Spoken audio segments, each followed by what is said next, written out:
Assalamualaikum warahmatullahi wabarakatuh.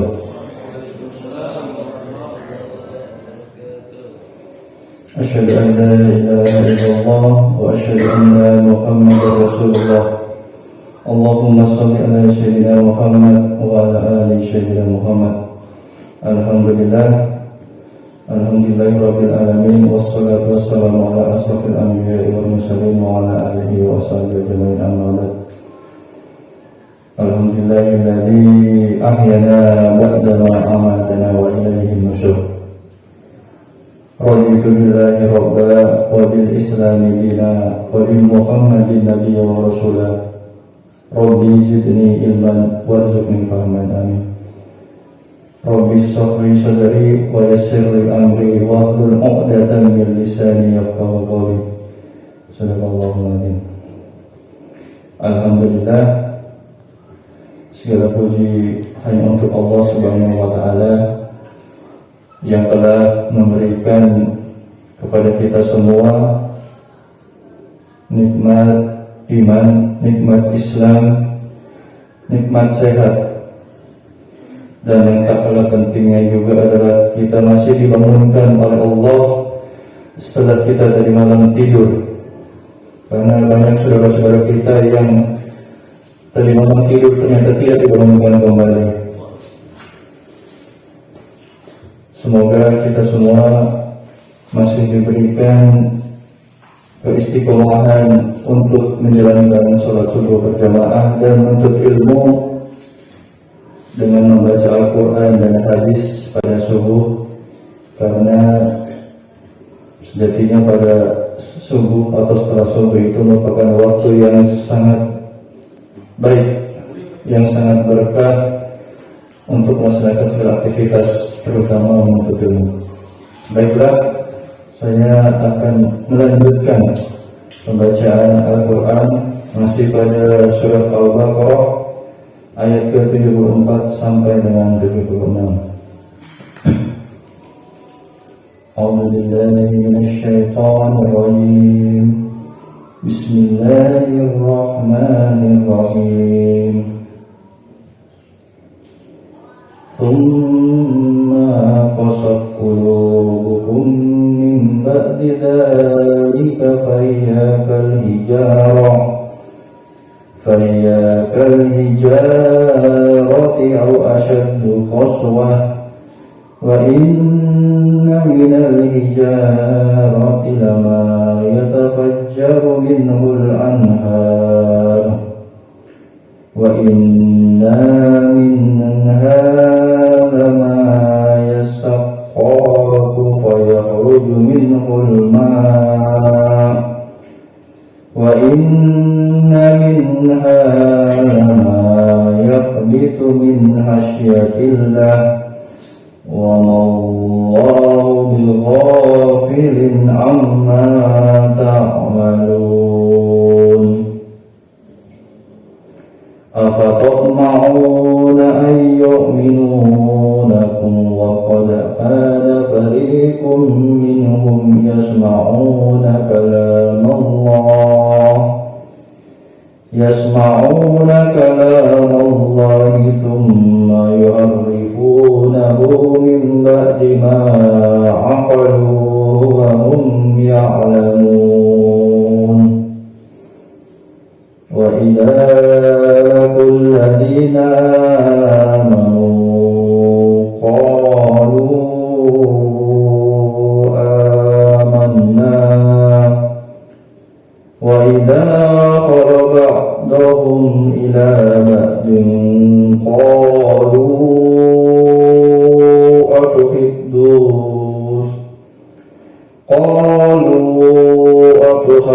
أتحدثونهم بما فتح الله عليكم ليحاجوكم به عند ربكم afala ta'qilun.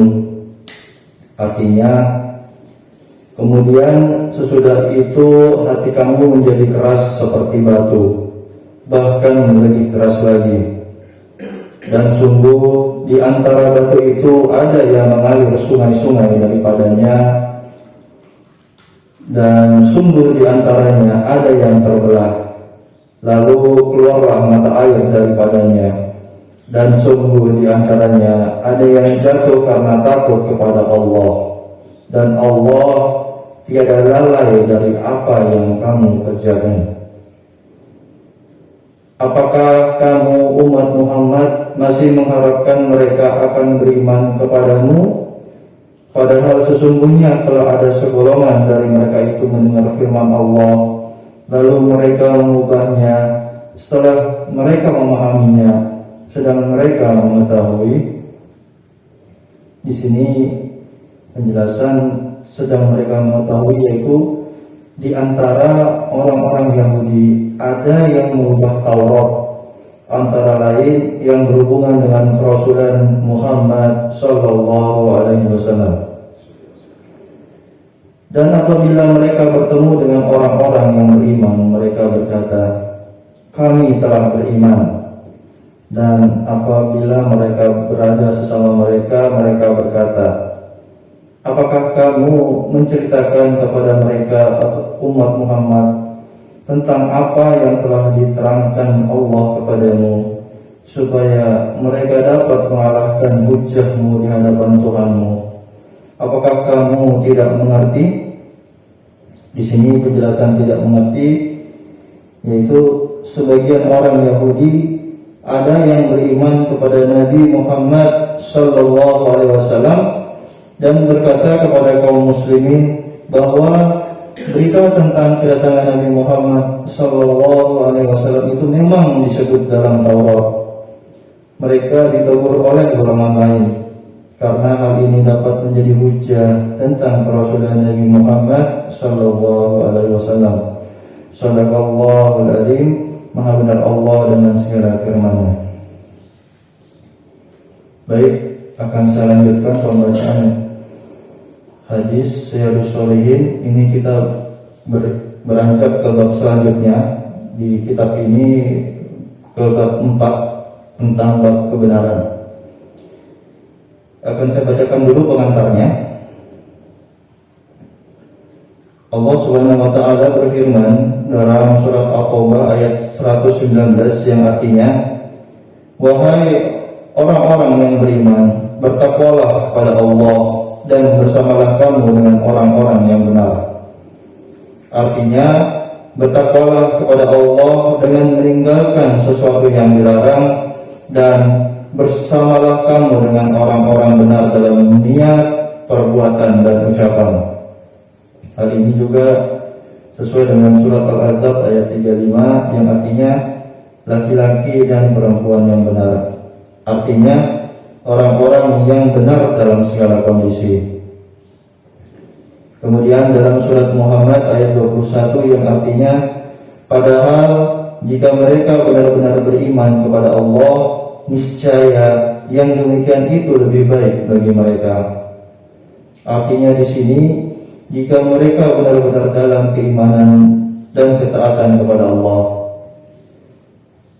Kemudian berikut akan saya bacakan hadis yang pertama dari Ibnu Mas'ud radhiyallahu anhu, meriwayatkan dari Nabi sallallahu alaihi wasallam yang bersabda, sesungguhnya kejujuran menunjukkan kepada kebaikan, dan sesungguhnya kebaikan itu menunjukkan ke surga, dan sesungguhnya seseorang yang senantiasa melakukan kejujuran sehingga ia dicatat di sisi Allah sebagai orang yang jujur, dan sesungguhnya berdusta itu menunjukkan kepada perbuatan buruk, dan sesungguhnya perbuatan buruk itu menunjukkan kepada neraka, dan sesungguhnya seseorang yang senantiasa berdusta sehingga ia dicatat di sisi Allah sebagai seorang pendusta.